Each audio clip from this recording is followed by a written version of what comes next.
So we're gonna go through just a little bit of movement screen, see some patterns, squat, lunge, hinge. So first thing I wanna do, however you would squat, let's just see like 3 to 5 air squats, however you do it. Okay.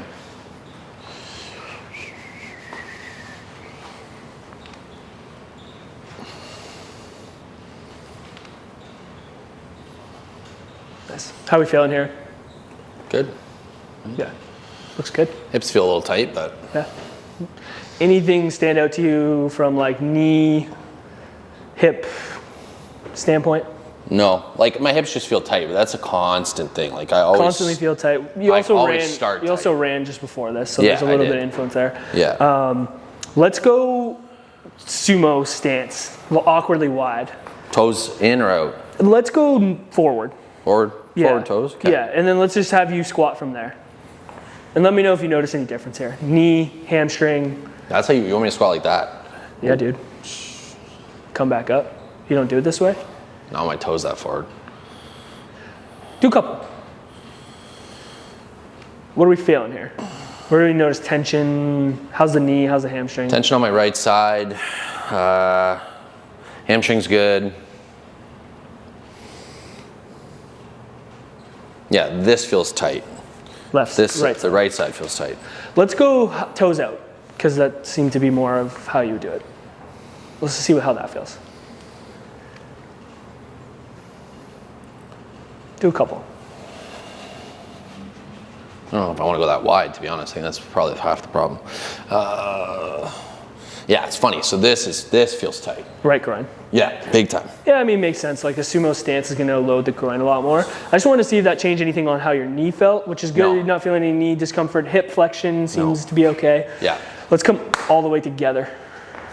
All the way, all the way, all the way, all the way. Yeah. Here. Yeah, and you just go as far as you feel comfortable. Down. See, this is a challenge. I think this is a challenge. It's no challenge, dude.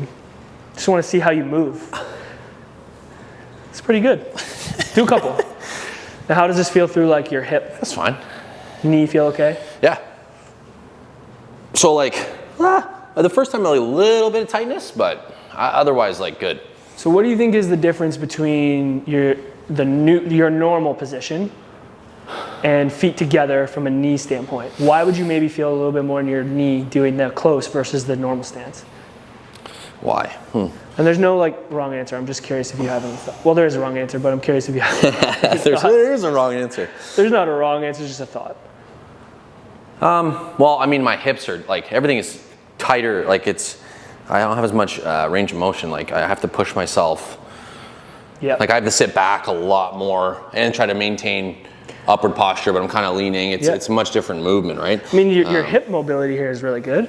Yeah.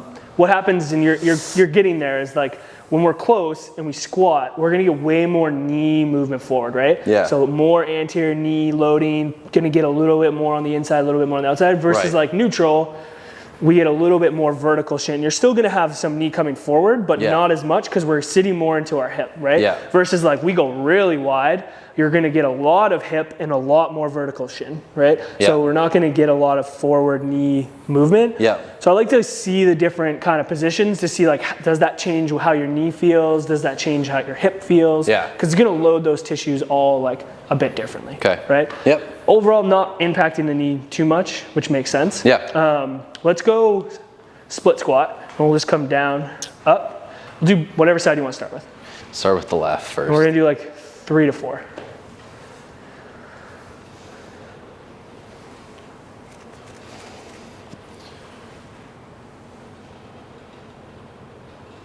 What are we feeling here? And if nothing, it's all good. No, not much. Try the other side.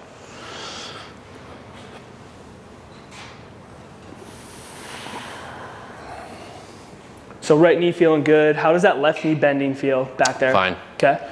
Oh, back here? Yeah. Oh yeah, no, the left feels fine. Yep. Okay. No issues. Let's go wide. Like you're more narrow there. Like I want you to go long. Back this way. Yeah, so like more like we're really elongated. Yeah.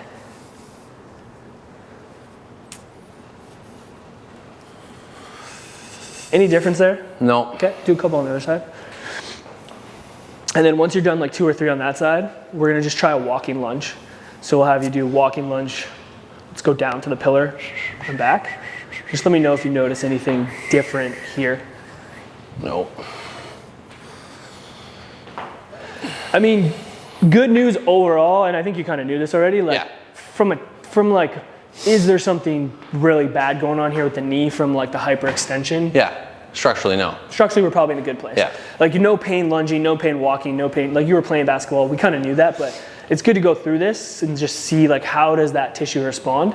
I think for me, it's just like, what was the difference between that specific movement that I make all the time, and why did I get jammed? Like, it wasn't a contact thing.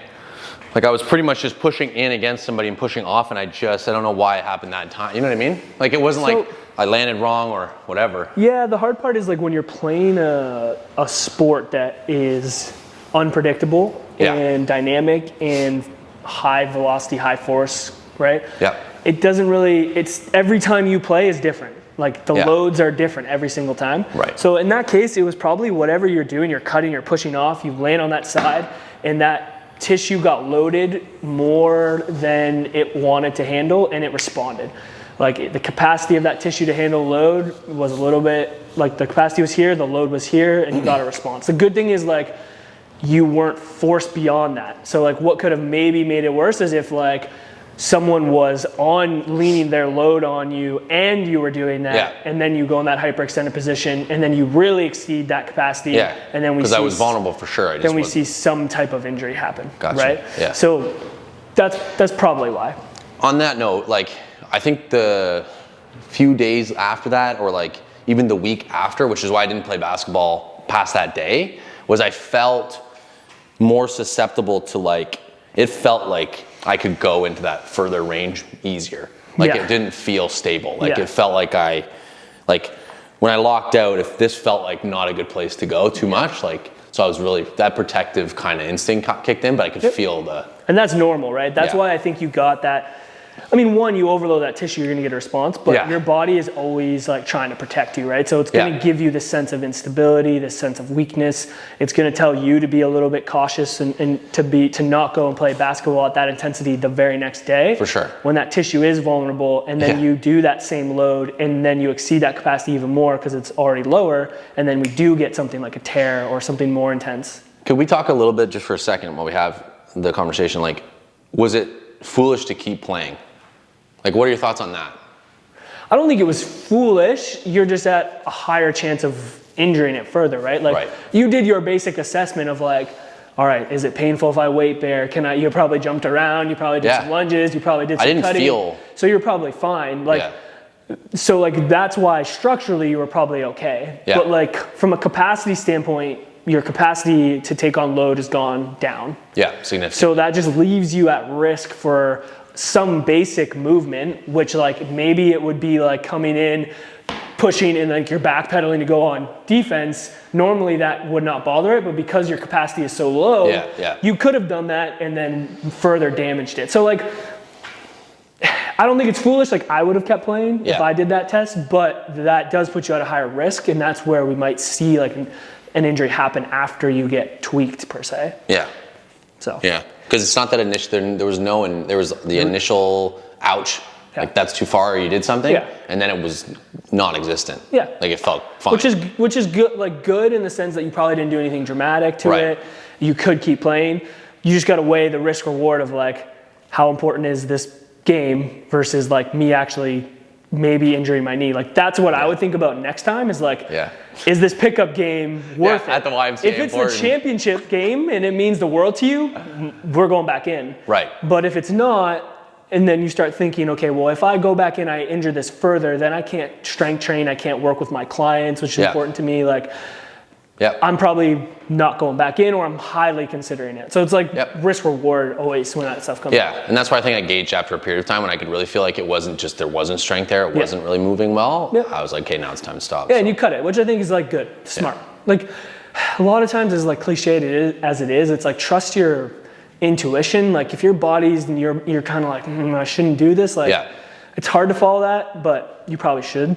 Yeah. I want to try one more thing, and then we're going to do some strength testing here. I want to just do like a lateral lunge. I want you to try to really sit into that hip. Yeah.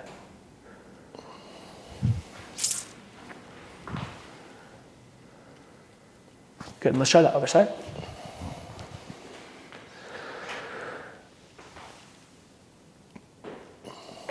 Why are you smiling there? It's because when you do certain movements, it's always like, were you how's this gonna feel? Yeah. How tight are you? Are you gonna be able to sit back? Like, yeah, there's no pain in the knee. Like nothing feels bad. This side feels tight, hip flexor feels tight. I think this movement generally is something that, you know, I need to train more. And it's a lot more threatening to like the knee injury, right? Like anytime we're moving in the medial lateral plane of motion with what you had, it's gonna load that tissue more. So like your hesitancy there makes sense. Yeah. Let's do one more thing actually. Let's have you face this way. Okay. And then we're just gonna do like just like a side step, like kind of like a side shuffle. We'll have you work like 4 or 5 steps down this way and then we'll work back. Okay. Be a little bit taller, a little less squatty, yeah.